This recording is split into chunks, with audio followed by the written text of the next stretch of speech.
Bonjour, bienvenue sur le podcast Au fil des lunes. Je suis Claire Vigrimaud. Je suis hypnologue et professeure de yoga.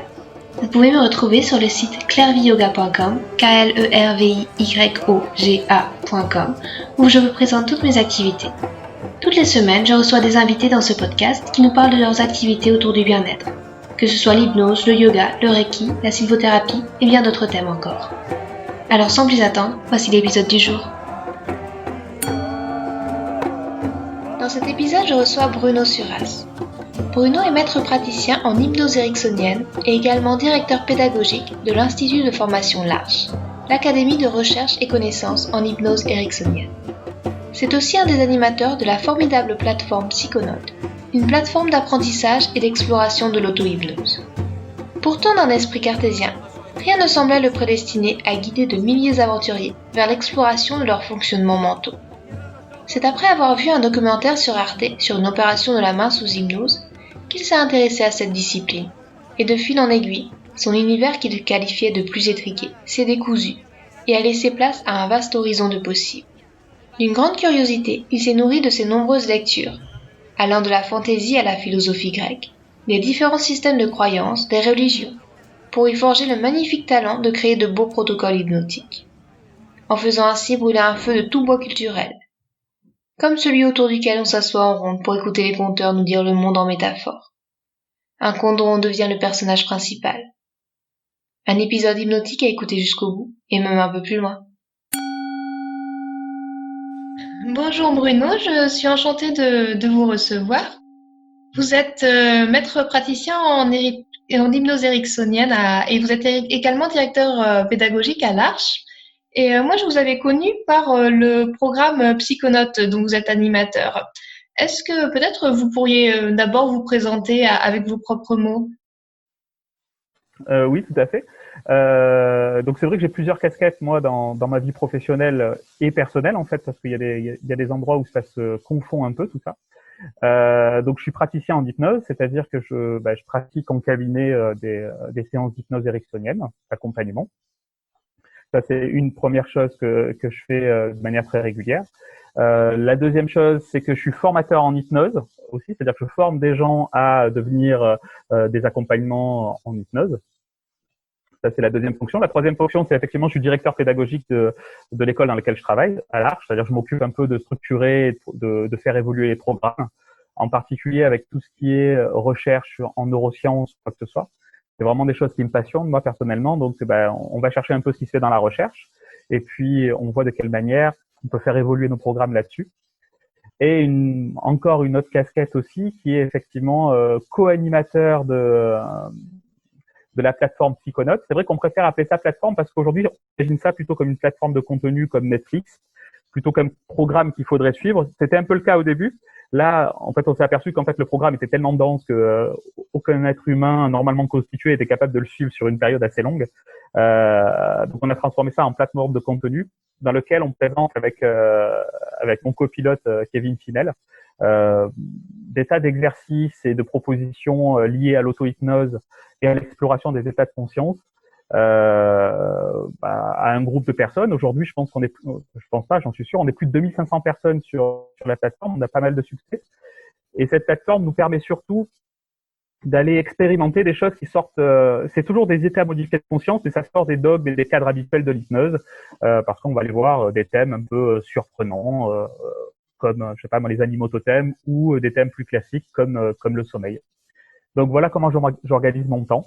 Donc c'est beaucoup d'hypnose, beaucoup d'états modifiés de conscience, beaucoup de plaisir aussi. D'accord. Et l'hypnose, vous en êtes arrivé comment? Ça a été naturel pour vous d'aller dans cette voie ou alors vous l'avez exploré, vous avez fureté un petit peu dans d'autres domaines? Moi, je suis plutôt d'origine, je sais pas s'il y en a ça, mais en tout cas de caractère plutôt cartésien à la base, plutôt matheux, hein, comme on dit, mathématicien, c'est-à-dire plutôt les 2 plus 2 égale 4 et pas beaucoup de liberté suite à ça. Plutôt autonome aussi de caractère. J'ai plutôt tendance à vouloir apprendre à faire les choses seul plutôt à ce que les gens me le fassent, hein, de manière générale. Mais je suis tombé dans l'hypnose un peu hasard et comme si c'était bien prévu. C'est-à-dire que c'était une période de ma vie où j'allais pas forcément bien, il y a quelques années, il y a plus de 10 ans de ça, il y a une quinzaine d'années, je pense. Je tombe sur tout ce qui est développement personnel, tout ça, c'était vraiment étranger. Hein, ça faisait pas partie de mon système. Je tombe sur la télé, sur la chaîne Arte, sur un documentaire qui racontait comment une personne peut se faire opérer de la main, réveillée. Il y avait et donc on parle d'hypnose. Voilà, la personne est endormie ou pas en fait, elle était hypnotisée et ça permet au chirurgien de pouvoir trifouiller la main alors que la personne parle. Et quand j'ai vu ça, mon esprit cartésien était un peu défaut là parce qu'il n'y avait pas de secret. La personne était en train de parler à son anesthésiste tandis que le médecin était en train de lui corriger la main et il pouvait bouger la main, hein, c'est-à-dire que de temps en temps le chirurgien lui disait bah tiens essaye de bouger ce doigt en fait. Et donc la main n'était pas complètement endormie puisqu'elle bougeait. Du coup, bah, je me suis dit tiens il y a quelque chose quand même qui existe là-dessus et là je me suis renseigné vraiment sur tout ce que je pouvais au niveau hypnose à ce moment-là. Et je pense que c'était en 2007 un truc comme ça. Ce n'avait pas la même comment dire la même était pas aussi présente qu'aujourd'hui en fait et en fait n'était pas associée de la même manière à l'époque. L'hypnose c'était plutôt du charlatanisme hein, en fait c'est pas vraiment encore donc je me suis formé en hypnose, en auto-hypnose beaucoup, comme je disais, j'étais plutôt très orienté autonomie. Moi, je voulais apprendre à faire les choses. Et voilà comment je suis tombé dans l'hypnose. Et ça m'a ouvert énormément d'horizons. Moi, qui étais plutôt aujourd'hui, je pourrais dire étriqué dans ma vision du monde, voilà, l'hypnose m'a ouvert sur beaucoup de choses. D'accord. Et justement, à propos de ces ouvertures et du programme Psychonautes dont vous décriviez, de la plateforme Psychonautes plutôt, donc, dont vous décriviez tout à l'heure, c'est vrai qu'il y a beaucoup de thèmes. Il y a le chamanisme, les animaux totems, par exemple, qui avaient été explorés. On retrouve aussi la littérature, la philosophie grecque. Moi, un thème qui m'avait beaucoup plu aussi, c'était la modélisation de Sherlock Holmes. Alors, il y avait une question que j'avais envie de vous poser. Quelles sont les cultures ou les influences qui vous marquent particulièrement? Alors, moi, je suis un grand lecteur. Hein. J'aime beaucoup le papier et le livre. Et j'aime bien la fantaisie en général, c'est-à-dire ce qui me transporte dans un autre monde. Mais c'est vrai que Sherlock Holmes, lui, même si c'est pas de la fantaisie, hein, c'est quelque chose d'assez concret. On ne sait pas s'il existait ou pas, mais ça c'est pas la question. Donc je suis influencé beaucoup par ce que je lis. Je lis pas mal de fantaisie, mais pas mal aussi de bouquins beaucoup plus des romans un peu plus classiques. Ce que m'a apporté l'hypnose par rapport à mes lectures, c'est que grosso modo, j'ai mon propre système de croyance, comme tout le monde. Hein. Il y a des gens qui peuvent croire en une religion, il y a des gens qui peuvent croire à des rituels, il y a des gens qui peuvent croire, je sais pas moi, à l'astrologie, à l'astronomie, en fait tout ce qu'on peut imaginer. À l'astrologie, l'astronomie c'est une autre histoire, pardon. Mais moi, avant, je me disais si j'ai pas ces croyances-là, je ne peux pas adhérer, ni même écouter, ni même explorer ce qui se passe là-dedans, parce que je ne possède pas la croyance. D'accord. Je sais pas moi, si je crois pas en l'astrologie ben, à partir de là, c'est vraiment un non tout de suite. Je vais pas aller explorer. L'hypnose, ça m'a apporté de l'ouverture d'esprit en fait. Ça m'a appris quelque chose qui est que peu importe en fait les croyances associées à un thème ou à un rituel ou quoi que ce soit, il y a toujours une métaphore à en tirer en fait. Il y a toujours une belle histoire en fait derrière, d'évolution souvent, de remise en question, de points de vue différents. Et c'est ça que m'a apporté l'hypnose. C'est vraiment cette idée de dire, bah tiens, dans n'importe quoi qu'on peut me présenter comme technique, comme ouvrage ou comme idée ou même comme religion, que j'ai ou pas la croyance associée, je vais pouvoir m'inspirer de ce qu'on me raconte. Et mon job, en fait, sur la plateforme Psychonautes, c'est d'essayer de choper toutes les métaphores, toutes les idées, toutes les belles histoires qu'il y a dans ce qu'on me propose et de les raconter à ma manière. Et mettre de côté les dogmes, mais de pas les nier. Hein, on a le droit d'avoir nos croyances, mais en fait, même si on les a pas, ça peut marcher quand même en fait au fond. Donc voilà, j'ai des influences plutôt fantasy et plutôt effectivement tout ce qui est Sherlock Holmes et tout ça, tout ce qui est enquête me plaît beaucoup. Beaucoup de livres, mais j'avais lu beaucoup avant l'hypnose, mais j'ai beaucoup relu après l'hypnose, mais de manière complètement différente parce que j'étais comment dire attaché à trouver toutes ces belles histoires, toutes ces raisons d'apprendre quelque chose dans ces livres que je lisais. D'accord. Et est-ce qu'il y aurait par exemple un univers ou un livre que vous auriez envie de découvrir? Je me souviens aussi de Dune qu'on avait découvert et Ouais. ça m'avait bien plu. Et il y a autre chose que vous avez envie de découvrir avec l'hypnose que vous allez peut-être proposer sur la plateforme, hein? Alors, on a plein de projets en cours. En fait, aujourd'hui, sur la plateforme, on essaie d'alterner deux choses. Ce qui est un peu plus conventionnel, par exemple, on a travaillé sur le sommeil assez récemment. On a travaillé sur par exemple, le thème de ce mois-ci, c'est sortir de sa zone de confort. C'est pas tout à fait conventionnel, mais c'est quand même des choses qu'on connaît un peu. On va dire qu'il y a des parties développement personnel et il y a des parties purement exploratoires. Et on essaie de trouver un équilibre entre les deux. Ce qu'on a fait de très exploratoire très récemment, c'était écrire sa légende personnelle. C'est un thème qui est sorti et effectivement, l'idée, c'était de revenir à des livres qu'on a connus avec Kevin quand on était petit. C'était le livre dont vous êtes le héros. C'était un livre où on devait faire des choix et selon le choix qu'on faisait, on allait à une autre page et ça racontait une histoire différente. Et on a fait ça de manière hypnotique. Ça a eu beaucoup de succès. Il y a eu des belles histoires là-dessus. On s'est permis vraiment d'aller assez loin. Il y aura certainement, on nous réclame la saison 2 déjà. Donc on a déjà des idées de saison 2.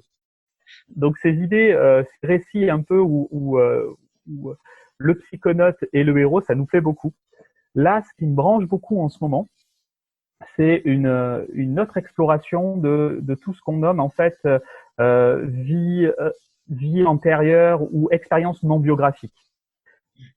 C'est plutôt populaire, ça en général. C'est souvent mixé d'énormément de croyances et c'est ok comme ça. Moi, j'ai mes propres croyances, mais ce que je veux, c'est extraire de ce système-là les belles histoires à raconter. Et on a un thème en préparation sur le sujet qui va être assez énorme. Je pense assez fort. Je suis pas sûr que tout le monde sera prêt à le vivre, donc on mettra bien des fusibles parce que ça va questionner vraiment beaucoup sur. Vous savez, il y a souvent trois questions. Hein. Qui on est, d'où on vient et où on va. Souvent, c'est des questions qui reviennent quand on creuse un peu. Et on va aller explorer ces trois questions, en fait, d'une certaine manière. D'accord. Donc voilà un peu ce qui nous branche en ce moment. Ça a l'air vraiment passionnant. Puis, j'avais envie de revenir aussi peut-être plus à la discipline de l'hypnose telle que le grand public la connaît. Est-ce Ouais. que vous avez des modèles, des personnes que vous avez rencontrées ou non d'ailleurs, qui ont forgé votre discipline à vous, votre pratique? Ouais, j'ai déjà les gens qui m'ont enseigné l'hypnose, là, une certaine Nathalie qui doit exister quelque part, j'ai pas eu vraiment de nouvelles, Kevin aussi que j'ai la chance de côtoyer aujourd'hui, qui m'ont enseigné l'hypnose, euh, puis d'autres personnes en fait dont j'ai lu les livres et qui m'ont vraiment donné une perspective différente de l'hypnose, par exemple Bill O'Hanlon, qui est quelqu'un d'assez connu dans l'hypnose, hein, un ancien élève d'Erickson, et j'ai eu la chance de le rencontrer il n'y a pas si longtemps que ça, il y a quelques années, donc c'était complètement inattendu, mais j'étais très heureux. Ça, c'est des gens qui ont vraiment apporté beaucoup. Il y a Steve Gallegos aussi, qui est le papa du totem Paul Process et les animaux totems tels qu'on l'a présenté.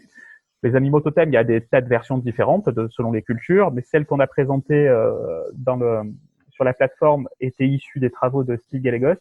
J'ai passé toute une journée et demie avec lui, avec ce bonhomme, et ça a profondément changé ma manière de voir un peu l'hypnose et l'être humain en fait.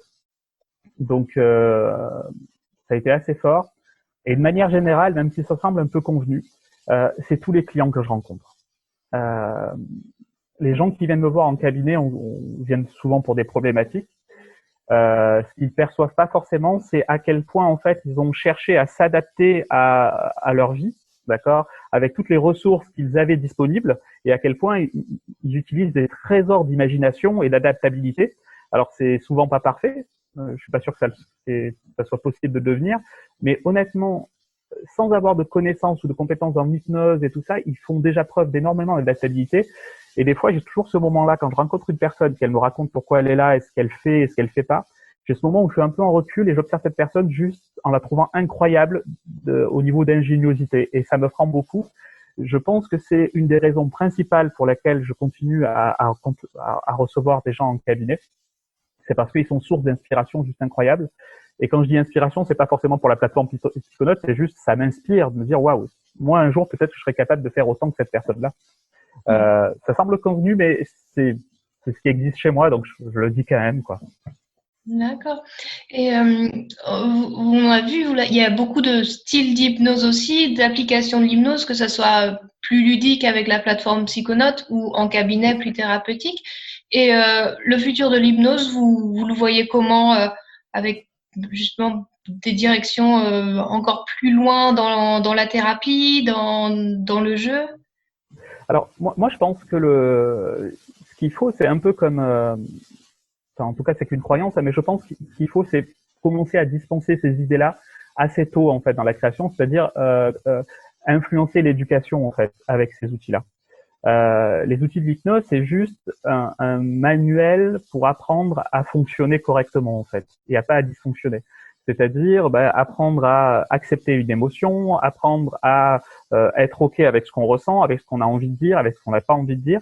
Et c'est des choses, en tout cas moi dans mon cursus, que j'ai pas eu. Hein. On m'a pas appris à dire ou à pas dire, à accepter une émotion, à accepter d'être triste, à accepter d'être en colère. Et surtout, une fois qu'on a accepté, qu'est-ce qu'on en fait? Est-ce que c'est normal que je sois, je sais pas moi, mélancolique, que je sois, que j'ai le blues ou quoi que ce soit? Tout ça, c'était soit des choses qu'il fallait cacher, soit des choses qui n'avaient pas d'explication, soit des choses, tiens, arrête de regarder le nombril, continue à marcher. Euh, et ça vient de l'éducation de mes propres parents et de mes propres professeurs, en fait. Donc, il y a une sorte de chaîne. Et je pense que à un moment ou un autre, il faut faire évoluer la chaîne. J'ai pas envie de briser la chaîne, moi, parce que je pense que les plus belles évolutions ne seront pas forcément par des révolutions agressives. Et c'est quand même une croyance, ça. Peut-être qu'il faut une révolution agressive, j'en sais rien. On peut faire une révolution, mais douce, souple. Et pour moi, ça passe par les enfants et par l'apprentissage. C'est-à-dire que moi, j'envisage l'hypnose plutôt comme un outil pédagogique d'apprentissage plutôt que d'un outil thérapeutique. En fait, il devient thérapeutique parce que c'est trop tard, parce qu'on n'a pas eu. Si, je sais pas, moi, je savais comment gérer une frustration quand je suis petit et ça devient pas un handicap quand je suis grand, ben j'ai plus besoin de thérapie, j'ai juste besoin d'apprentissage. Donc c'est qu'une croyance, là, je pense qu'on aura de la place pour tout. Mais c'est vrai que l'orientation qu'on met un peu en ce moment, et je pense que le futur de la plateforme ira un peu vers là aussi, c'est un pan éducation. On a de plus en plus de professeurs qui viennent nous voir en fait et qui nous disent bah tiens moi voilà moi j'ai des enfants, j'ai envie de leur apprendre et je me sens un peu coincé dans ma manière d'apprendre, comment je peux faire? Et on cherche avec eux les meilleurs moyens parce que nous on a certaines idées mais il faut les mettre à l'épreuve de l'expérience quoi. Voilà un peu ce que je crois. D'accord.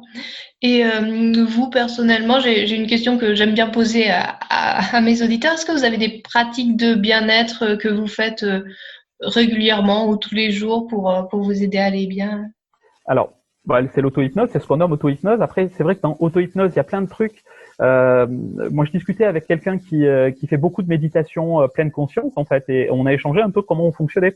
Et en fait, ça se ressemble beaucoup. Donc, je cherche pas à savoir qui est à la paternité de l'un ou de l'autre. En fait, je m'en fiche, moi, d'où ça vient. Mais donc, peut-être que je fais de la méditation pleine conscience, peut-être que je fais de l'auto-hypnose.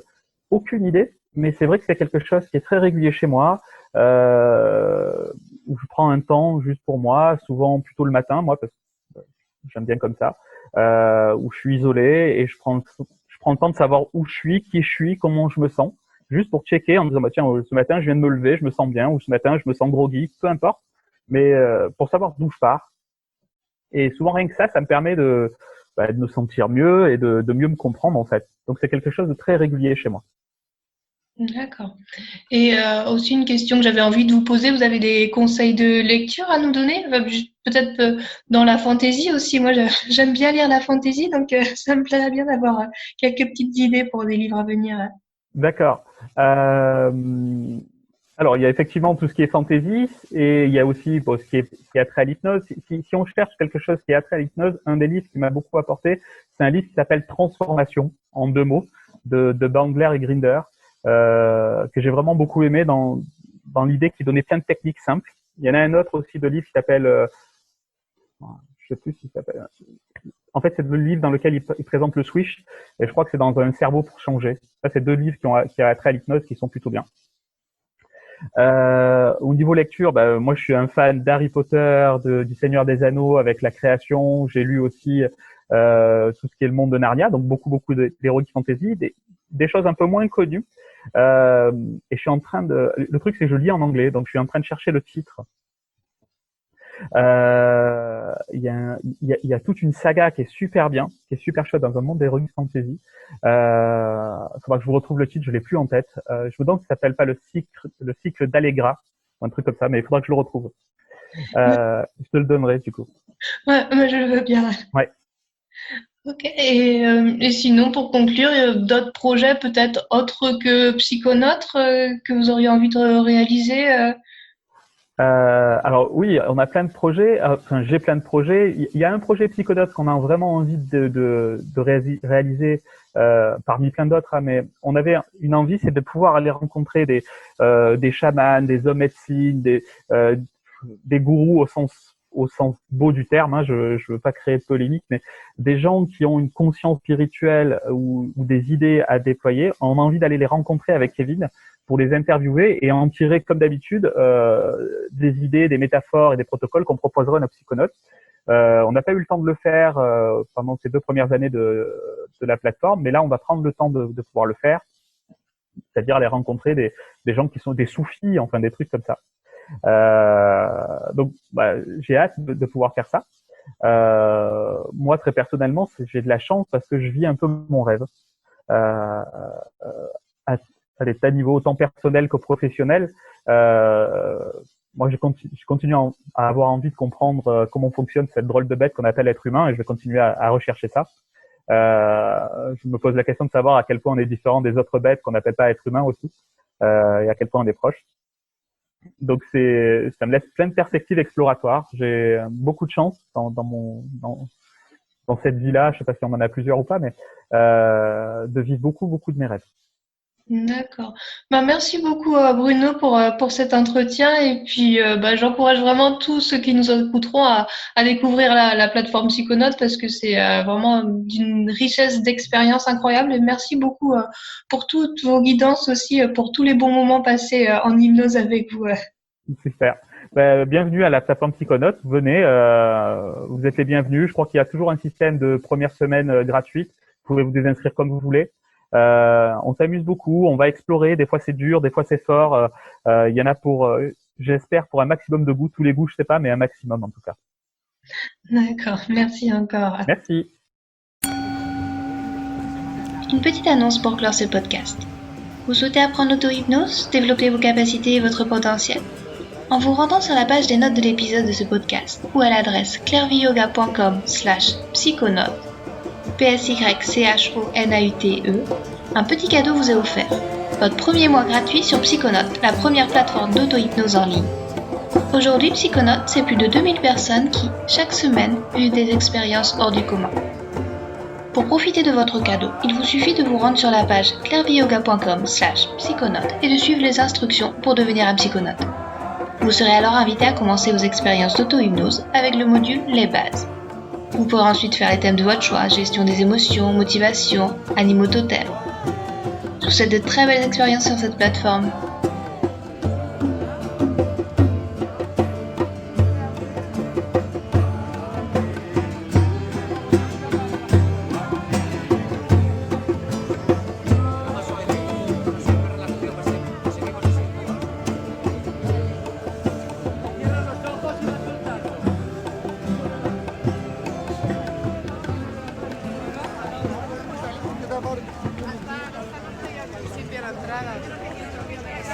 La María.